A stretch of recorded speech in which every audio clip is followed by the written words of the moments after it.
ამ წუთებში რუსთაველის გამზირზე ექიმების აქცია მიმდინარეობს. მედიკოსები პარლამენტთან გიორგი ჩახუნაშვილისთვის სოლიდარობის გამოსაცხადებლად შეიკრიბნენ. დაკავებულ 71 წლის პედიატრს კოლეგებმა სოლიდარობა გამოუცხადეს.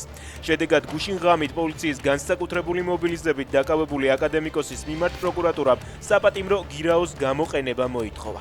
4 ოქტომბრის საქმეზე დაკავებულებს შორის გიორგი ჩახუნაშვილი ერთადერთია, ვის წინააღმდეგაც სახელმწიფო ბრალდებამ პატიმრობა არ მოითხოვა. თითქმის 8 საათიანი გამოკითხვის შემდეგ ბაჩო ახალაიამ ცენტრალური კრიმინალური პოლიციის დეპარტამენტი დატოვა. გამოკითხვა 4 ოქტომბრის საქმეს ეხებოდა. თავდაცვის ყოფილი მინისტრი შინაგან საქმეთა სამინისტროში მოწმის სახით და ხმის ნიმუშის აღების მიზნით იყო დაბარებული. გამოკითხვაზე სუსში ელოდებიან მის ცოლსაც. ანინა დარეიშვილის თქმით, უწყებაში ადვოკატთან ერთად მივა.